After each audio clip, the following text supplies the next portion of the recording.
మిమ్మల్ని కలుద్దామని అనుకున్నా. లక్కీగా కనిపించారు. అవునా? చెప్పండి. మీకు అభ్యంతరం లేకపోతే మిమ్మల్ని విషయం అడగాలనుకుంటున్నా. అడగండి, పర్వాలేదు. మీతో పాటు నేను ఫారెస్ట్కి వస్తాను. వాట్? అవును, మా నాన్నని చూడాలని తప్పించిపోతున్నాను. మీ నిర్ణయం నాలో ఆశలు రేకెత్తిస్తుంది. మీరు చేయబోయే సాహసంలో నేను కూడా పార్ట్నర్ అవ్వాలని కోరుకుంటున్నాను. కానీ ఫారెస్ట్ కి మీరు... మరేం పర్లేదు, అన్నీ ఆలోచించి నేను ఈ నిర్ణయం తీసుకున్నాను. ఎన్ని కష్టాలు ఎదురైనా మీతో కలిసి పంచుకోవడానికి సిద్ధంగా ఉన్నాను. మీరు పడుతున్న సంఘర్షణ నాకు అర్థమైంది, కానీ... కాదనకండి ప్లీజ్.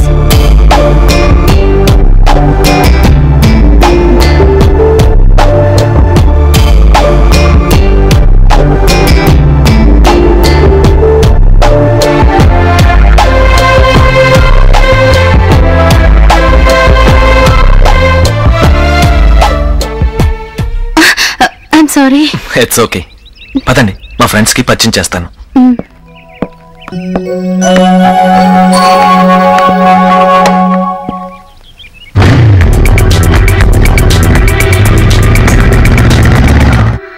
గప్పుడు ఆంజనేయ స్వామి వచ్చిండు. ఏంరా నకరాలు చేస్తున్నావా? మా సీతమ్మని తీసుకొచ్చినావు, నాల్కాలు పీకుతా బిడ్డ అన్నాడు. రావణుళ్ళే గా ఆంజనేయ స్వామి తోకను పట్టుకొని నిప్పెట్టిండు. గాంతే గాప్పుడు ఆంజనేయ స్వామి పరేషనై గింత తోకతో గంత లంకంతా కాల్చిండు. Hi friends. హాయ్ రాజా. ఎవర్రా కొత్త అమ్మని వెంటేసుకొచ్చా? కొట్టానంటే షీ శిరీష, మన మిత్ర బృందంలో చేరిన కొత్త ఫ్రెండ్. రేపు మనతో పాటు ఫారెస్ట్ కి రాబోతుంది. హో నైస్. మీకిదే మా ఆహ్వానం madam. Thank you. Okay friends, రేపే మన ప్రయాణం. అందరూ రెడీగా ఉండండి. అందరూ ఓకేరా, కానీ మన ఆనంద్ గారి మీదే నాకు డౌట్. ఏరా? నేను రెడీ. పక్కన సింహ ఉంటుందిగా. సిగ్గు లేకపోతే సరే. ఆహా, ఎంత లవ్లీగా మాట్లాడుతున్నారా? మీరు చాలా సరదాగా మాట్లాడుతున్నారండి. చాలా థ్యాంక్స్ అండి. తర్వాత తీరిగ్గా సిగ్గుపడదు కానీ ముందు ప్లాన్ చెప్పు. అక్కడికే వస్తున్నా. ఈ ప్రయాణానికి అవసరమైన ఏర్పాట్లు నేనే చేస్తున్నా. Very good. Thank you. అంతేకాదు, అవసరమైన ఆయుధాలు, బాంబులు కూడా తెప్పించా. అవి కూడా తీసుకుని వస్తా. అయ్య బాబోయ్, మధ్యలో పేలితే అందరం చేస్తాం.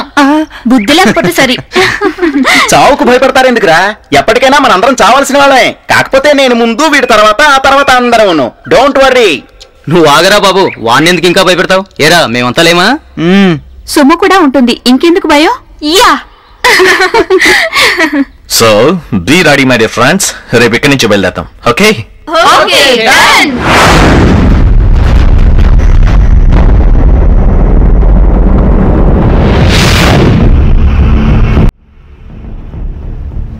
శాబాష్, మంచి ఇన్ఫర్మేషన్ తెచ్చావు.